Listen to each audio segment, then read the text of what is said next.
Okay, so this is attempt number 2 at answering this question for you guys. Okay, so here we have question number 10 on this depository institutions where you're researching different interest rates. And this is the whole point of the assignment, is to say, why is it important to look at interest rates? So we're going to use a mortgage calculator. It's the most pronounced when we look at mortgages because they are usually 30 years, and so you can really see the difference over that huge span of loan. So we're going to click on mortgage calculator. That's the link there. Okay, it's going to pop out. I'm just going to put it so you can see both of them at the same time, hopefully. Okay, mortgage calculator. All right, so normally we'd have a down payment right here, but we're not going to worry about the down payment just yet. They actually won't give you a home loan unless you have at least 3% down payment, but don't worry about that right now. So this says the original loan amount is $250,000, so we're just going to say $250,000. Don't miss the extra zero. Some of you did that on your assignment when you turned it in. If you're buying a house for $2,500, you probably want a better house. But anyway, depending on where you live, I guess. Okay, so we've got $250,000 here, $250,000 there. Don't worry about the down payment, just say zero. Because I just want you to pay attention to the interest rate right now. Okay, so here's our information. We've got $250,000, $250,000. The interest rate is 5%. You should shoot for a 20% down payment when you actually buy a house for real. And there are assistance programs and things like that if you don't have that much saved up, which are really worth looking into. But anyway, okay, so we want the loan term. So this is the number of years that the loan is going to be for, the life of the loan. Leave the start date, leave the property tax. PMI is private mortgage insurance. If you don't have a down payment or enough of a down payment, they will require you to pay PMI. Basically what that means is if you default on your loan, this steps in and pays it off for the bank, but you don't get to keep the house. They get the house, this pays them, so they're covered, and you're kind of out of luck. So you really don't want to default on your loan. You want to pay it. Okay, and we're going to change this to buy, and then calculate.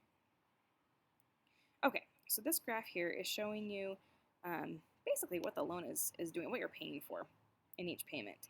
So this is the beginning of the loan, and notice, okay, so this dark blue down here, this is the principal. So this is the actual like what you're actually paying for is the house. This like kind of medium blue up here, this is all interest. So this is like if you're right here, this is the actual house you're paying for. This is the interest, the part of the payment that's interest. So if your payment is $1,729.55, so this is what your payment would be per month. This much of it right here is all just interest. That's just, they just apply it to the interest, not the principal. The reason why the bank does that is because it's a protection for them. If you stop paying, say around 2030 or so, they already have all of this money that's just to pay them. Just you're paying for the privilege of using their services is really what interest amounts to. And then if you stop paying here, they'll repossess your house, and they still have all of this value of your house that you don't have, and they can repossess it and sell it to somebody else. So they get all the money that you've paid and the entire value of the property if you stop paying halfway through. You don't want to do that. You want to pay off your loan. But over here, kind of at the very end, you've already paid all the interest, so now you're actually paying off the principal of the loan. It seems really unfair to the consumer, and it is not really in favor of the consumer. It's really in favor of the bank making money, why they do this. Okay, so So on A, what is your monthly payment? That's right here. This is how much you're paying per month for your house. Okay, so $1,729.55. in total, we've paid this much down here in the corner. Okay, $598,264.46. Now notice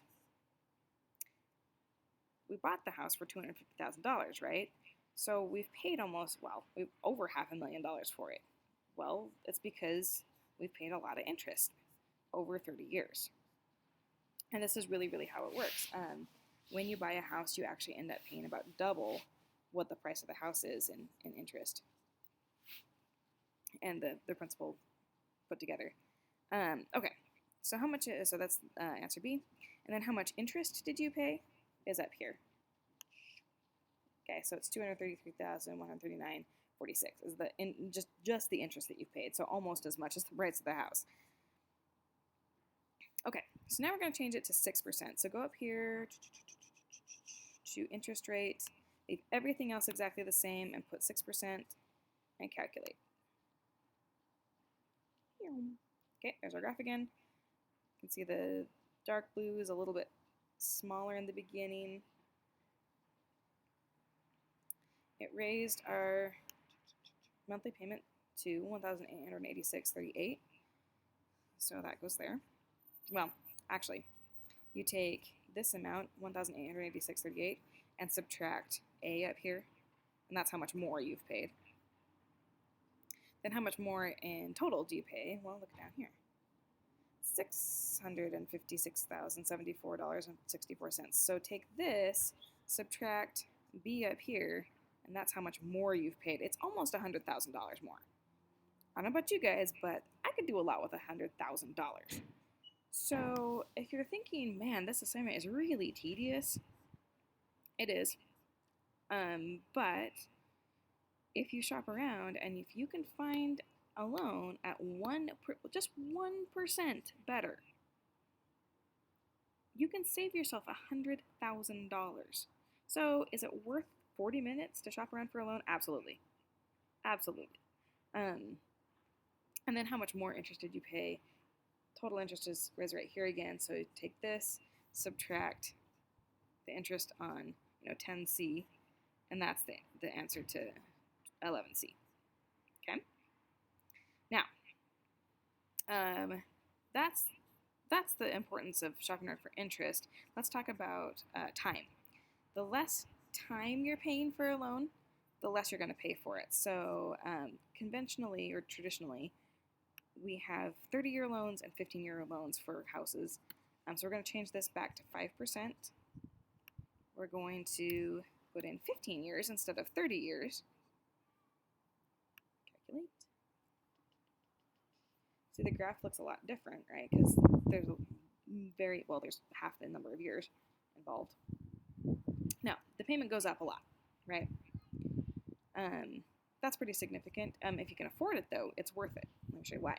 So down here, what we've paid total for the house is a little over $100,000 less than the better interest rate on number 10 just by paying it off faster.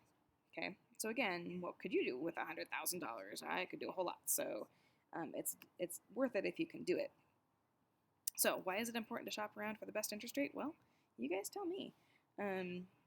It can make a pretty huge difference, not just in mortgages, but also auto loans and any type of loan. Also, we're going to look at rates of return when we talk about investing, and with like savings accounts and things like that, where you're putting money into something. It works the same way. It's just that you're getting the interest instead of the bank. All right, so hopefully that helps with that question. Turn your assignments in, and there you go. All right, hope you guys are all doing good. And any questions, do reach out. Email me, send me messages through Canvas, and I will see you guys. Well, hopefully I'll see you guys before the end of the school year. Stay safe and healthy. Bye.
Oh,